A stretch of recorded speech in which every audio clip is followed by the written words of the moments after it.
Saludos amigos, les habla Cristóbal Vega, árbitro internacional de ajedrez e instructor FIDE. Y nada, le damos la más cordial bienvenida al curso básico de ajedrez. En esta ocasión, en la lección número 11, donde vamos a tocar el tema del enroque. Vamos a definir, ¿verdad? lo que es el enroque y desglosar todas y cada una de las características del enroque. Así que lo primero que tenemos que mencionar es que el enroque es un movimiento que ayuda a la protección del rey. Y usted va a ver que es un movimiento donde participan el rey y la torre. Y una de las primeras cosas que necesitamos es que el rey y la torre se encuentren en sus casillas iniciales y no puede haber piezas entre ellas. Así que en este caso, en esta posición que estamos viendo, si nosotros deseamos concretar el enroque, eh, lo primero que debemos hacer es mover el rey dos casillas, pero en dirección a la torre. ¿Qué significa eso? Que si tenemos ese rey ubicado en la casilla E1, si lo vamos a mover dos casillas, en este caso a la derecha, porque es en dirección a la torre, significa que entonces primero se mueve a F1 y después se mueve a G2. Segundo, una vez ya usted tenga ubicado el rey en G1, o sea que ya movió el rey dos casillas, el próximo paso es tomar la torre y brincar por encima del rey y ubicarlo en la casilla que está adyacente al rey. En el lado contrario sería en la casilla F1. Pero para que me entienda, vamos a concretar la jugada. Y aquí observamos el enroque. Esta jugada tiende a llamar mucho la atención porque por lo general se nos enseña que el rey se puede mover solamente una casilla. Y en esta ocasión, pues, usted debe estar sorprendido porque el rey se ha movido dos casillas. Así que el rey solamente tiene esa oportunidad en el enroque. Ese es el único momento donde el rey puede mover dos casillas para completar el enroque. Y como le mencioné ahorita, aquí hay dos protagonistas, el rey y la torre. El rey, que estaba en E1, se movió dos casillas hasta llegar a G1. Luego, la torre, que estaba en H1, brincó por encima del rey y ahora está ubicado en la casilla F1. Esa es la forma correcta de nosotros llevar a cabo eh, el enroque. Así que vamos a estar viendo ejemplos de cómo realizar el enroque y cuándo no podemos realizar el enroque, porque son elementos sumamente importantes. Así que vamos a ver en el siguiente diagrama. Aquí está bien interesante lo que usted está viendo porque está el enroque concretado. El rey ya está en G1, la torre está ubicada en F1, quiere decir que ya el blanco concretó el enroque. Y entonces le puede llamar la atención que tenemos peones en F2, en G2 y en H2. Y usualmente los peones alrededor del enroque se recomiendan que no se muevan. Esta posición que estamos observando en el diagrama es una buena posición de enroque. Porque si usted se da cuenta, habíamos mencionado que el rey realice el enroque para, ¿verdad? Como una medida de protección, ¿sabe? Nosotros utilizamos el enroque como una medida de protección para nuestro rey. Y esos peones que están ubicados en esa fila número 2 sirven también como un escudo, como una protección para el rey. Por eso es que se recomienda que cuando usted concreta el enroque, esos peones los deje tranquilitos ahí, ¿verdad? Para que se mantenga esa fortaleza, esa protección para el rey. Así que en esta posición en particular tenemos un rey muy bien protegido por la torre y por los peones. Así que con este tipo de fortaleza, ¿verdad? Que nosotros creamos, es bien difícil que nuestro oponente pueda atravesar, ¿verdad? Los peones y la torre para atacar el rey. Por eso es que no es recomendable mover los peones que se encuentran frente al rey cuando, ¿verdad? Cuando no se enroca. Los peones eh, básicamente lo que hacen es detener las piezas que tratan, ¿verdad?, de entrar al campo del rey y solamente nosotros debemos mover algunos de esos peones para tratar de detener algún intento de nuestro oponente de tratar, ¿verdad? Valga la redundancia, de darle jaque mate a nuestro rey. Así que eso es bien importante que lo tengamos claro. Si usted se ve amenazado en peligro, pues ahí usted puede tomar la decisión de mover los peones. Bajo otras circunstancias no es recomendable porque lo que hacemos es debilitar esa protección que tenemos para el rey. Ahora, un detalle importante. Solamente podemos enrocar una sola vez en la partida. Así que si usted enrocó una vez, ya después de eso no podemos volver a enrocar en la partida. Y eso es bien importante que lo tengamos claro. Continuamos. Pues mire, eh, a veces nosotros podemos elegir enrocar a cualquiera de los lados cuando nosotros tenemos torres en ambos lados. O sea, a la izquierda, por ejemplo, aquí usted está viendo un rey que está en su casilla inicial, dos torres que están en su casilla inicial. Eso significa que entonces nosotros podríamos completar el enroque hacia la izquierda o el enroque hacia la derecha. Ahora, tenemos que explicar algo de esto del enroque de la izquierda y el de la derecha. Mire, si nosotros vamos a enrocar con la torre que está en H1, a eso se le llama enroque corto. Repito, si usted desea enrocar con la torre que está en H1, o sea, hacia la derecha, eso es lo que nosotros vamos a llamar un enroque corto. Ahora, si usted desea enrocar con la torre que está en A1, o sea, la de la izquierda, a eso le vamos a llamar un enroque largo. Entonces, para hacer la distinción, ¿por qué a uno le llaman enroque corto y a otro largo? Miren, en el lado derecho, ¿cuántas casillas hay entre medio del rey y la torre? Pues cuando usted cuenta, tiene dos casillas entre medio del rey y la torre. Sin embargo, cuando miramos hacia el lado izquierdo y vamos a contar la cantidad de casillas que tenemos entre el rey y la torre, tenemos tres casillas. Es por esa razón que al lado izquierdo le llaman el enroque largo y al lado derecho le llaman el enroque corto. Ahora, ¿cómo podemos concretar el enroque corto? Ya usted lo vio, que el rey que está en E1 tiene que moverse dos casillas. ¿Hasta dónde? Hasta la casilla G1. Y luego, la torre que está en H1 tendría que brincar por encima del rey hasta llegar a la torre que está en la casilla. Mover la torre hasta F1. Ese sería, ¿verdad?, el procedimiento correcto que nosotros deberíamos emplear. Así que si vamos a hacer el enroque corto, quedaría de esta forma. Ahora, si vamos a hacer el enroque largo, tenga en cuenta que usted tendría que mover dos casillas hacia la izquierda y esta torre básicamente tiene que brincar por encima del rey hasta llegar a la casilla D1. Eso es bien importante que lo tengamos claro. Así que el enroque largo sería de esta forma y quedaría así. ¿Ven? Eso es importante. Enroque corto y enroque largo. No nos olvidemos de eso, que es bien importante. Continuamos. ¿Cuándo no podemos enrocarnos? Es una pregunta sumamente importante que debemos saber en el ajedrez.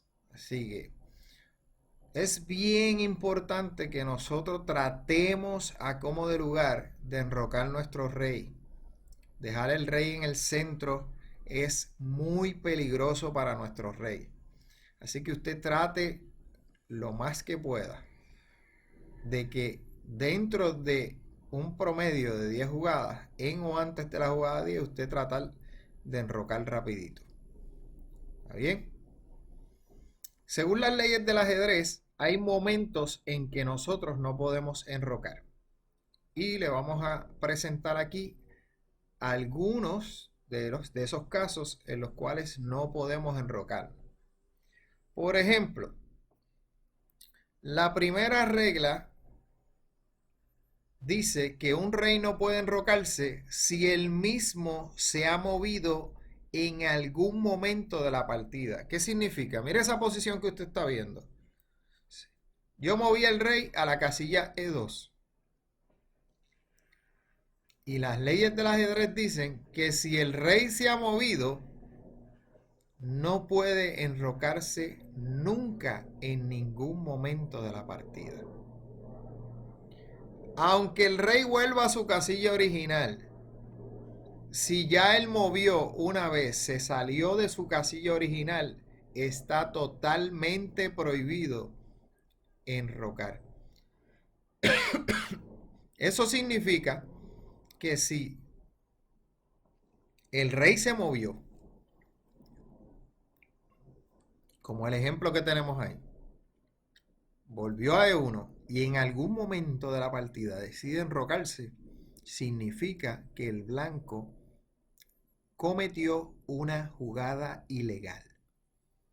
Porque las leyes del ajedrez dejan bien claro que si el rey se movió en algún momento, no puede enrocarse nunca en la partida. ¿Estamos claros? Continuamos. Número 2. Las leyes del ajedrez también dicen que el rey no puede enrocarse si la torre que se encuentra en el lado donde desea enrocar se ha movido. Ejemplo, tengo una torre, la torre de H1 se movió a H2. Aunque la torre regrese a H1, las leyes del ajedrez establecen que no se puede enrocar corto, o sea, para el lado derecho. Repetimos, si la torre de H1 se movió, aunque regrese a su casilla inicial, no puede enrocarse para ese lado. Ahora, a lo mejor usted se pregunta, ¿pero se podrá enrocar para el otro lado? La pregunta que tenemos que hacernos es, si el rey y la torre de ese lado no se ha movido, puede enrocarse. Quiere decir que en este caso no se puede hacer el enroque corto, o sea, que es el del lado derecho, pero sí se puede realizar el enroque largo, porque el rey y la torre no se han movido. Así que aquí podríamos hacer el enroque largo. ¿Estamos? Así que seguimos. Número 3. Las leyes del ajedrez también dicen que un rey no puede enrocarse si él mismo está atacado por una pieza enemiga. En otras palabras, si el rey está en jaque, no puede enrocarse para ningún lado, ni corto ni largo, o sea, ni para la izquierda ni para la derecha. ¿Estamos claros? Eso es bien importante, repito, si el rey está atacado por una pieza enemiga, no puede enrocarse, es ilegal enrocarse si está atacado por una pieza enemiga. ¿Estamos claros? Seguimos. Próximo. También las leyes del ajedrez dicen que un rey no puede enrocarse si tiene que pasar por una casilla atacada. Por ejemplo, aquí tenemos una torre negra en la casilla G8. Y el rey, para poder hacer el enroque corto, tendría que mover primero a F1 y después a G1 y la torre le brinca por encima. Pero ¿qué pasa? Cuando el rey llega a G1, hay una torre apuntando a G1. ¿Qué quiere decir? Que si el blanco hace el enroque sería ilegal porque la torre está atacando la casilla G1, que es una casilla por las que tiene que pasar el rey. En este caso, donde se detiene el rey. Ahora, otro caso también importante. tenemos un alfil negro apuntando a F1. El rey tiene que hacer dos movimientos, pero tiene que pasar por la casilla F1. Y un rey no puede enrocarse si tiene que pasar por una casilla atacada. Quiere decir que si el rey se enroca, sería completamente ilegal. ¿Ves? Porque hay un alfil apuntando por una zona donde el rey debe de pasar cuando va a concretar el enroque. Así que tenemos dos ejemplos sumamente importantes que no podemos olvidar. El enroque corto no se puede hacer porque hay una torre apuntando a la casilla G1. Y el segundo caso, el rey no puede enrocarse tampoco porque tendría que pasar por la casilla F1 que está amenazada por el alfil negro. Ese detalle es sumamente importante. Se considera ilegal. Entonces, en este diagrama que estamos viendo ahora, nosotros podemos ver que el rey puede enrocar largo porque ninguna de las casillas por donde tiene que pasar el rey están atacadas. Mire, el rey tiene que moverse primero a D1 y después a C1. La torre negra no amenaza ninguna de esas dos casillas, ¿verdad? Así que es bien importante recordar que el enroque es un movimiento de rey, no de torre. Que la torre participe, eso es otra cosa. Además, es importante señalarles que tal y como establecen las leyes del ajedrez, el enroque se realiza con una sola mano. Utilizar ambas manos se considera ilegal. Es por eso que el procedimiento correcto es mover primero al rey. Cuando usted suelte el rey, agarra la torre y la coloca donde le corresponda. Si usted toca la torre primero que el rey, no puede enrocarse. Solo puede mover la torre. Así que tenga mucho cuidado. Jugar con dos manos es ilegal en ajedrez. Y lo que acabo de mencionar ahora, si usted toca la torre primero, no se puede enrocar. Tiene que mover la torre cuando usted le dé la gana. ¿Bien? Eso es bien importante. Hay muchas partidas donde se dan controversias por desconocimiento de este tipo de detalles que son importantes. Esto está plasmado en las leyes del ajedrez. Esto yo no me lo estoy inventando. ¿Está bien? Así que es bien importante. Así que aquí, si fuéramos a concretar, podemos enrocarnos largo sin ningún problema. ¿Por qué? A lo mejor usted me dice, pero la torre tiene que pasar por ahí. Como el enroque es un movimiento de rey, la torre puede pasar por una casilla amenazada. Quien no puede pasar por una casilla amenazada es el rey. Importante. ¿Está bien? Vamos a ver otro caso. Aquí, la misma pregunta. ¿Puede el jugador de piezas negras enrocarse corto? Bueno, pues vamos a mirar a los movimientos que tiene que hacer el rey. Bueno, el rey negro está en E8. Tendría que moverse primero a F8 y después a G8. Y la pregunta es, ¿el alfil blanco amenaza F8 o G8? No, está amenazando la torre. Pues quiere decir que se puede enrocar porque el alfil amenaza la torre, no al rey. Si la pieza amenazada es el rey, entonces no podría enrocarse. Pero si la pieza amenazada es la torre, no hay problema. Lo importante es que no, ¿verdad? Recuerde, el enroque es un movimiento de rey. La pieza que no puede ser amenazada debe ser el rey. Con la torre no hay problema. Que pase por una zona de ataque, que esté atacada la torre, con eso no hay problema. Sí hay problema si nuestro rey es el que está atacado.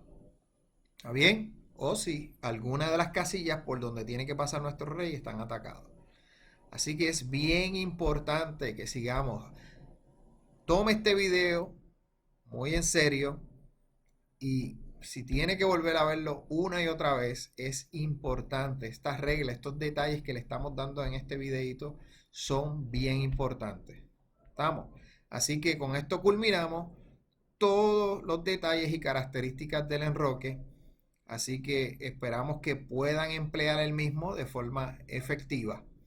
Y ya usted sabe, lo más importante, estos detalles siempre hay que repasarlos una y otra vez. Así que lo dejamos hasta aquí, mi gente. Espero que hayan disfrutado esta lección del enroque. Importante, suscríbase al canal, dele a la campanita para que reciba las notificaciones cada vez que nosotros coloquemos un video nuevo. Y comparta este video con familiares, amigos, amistades, sabe, todo, con todas las personas que usted tenga cerca.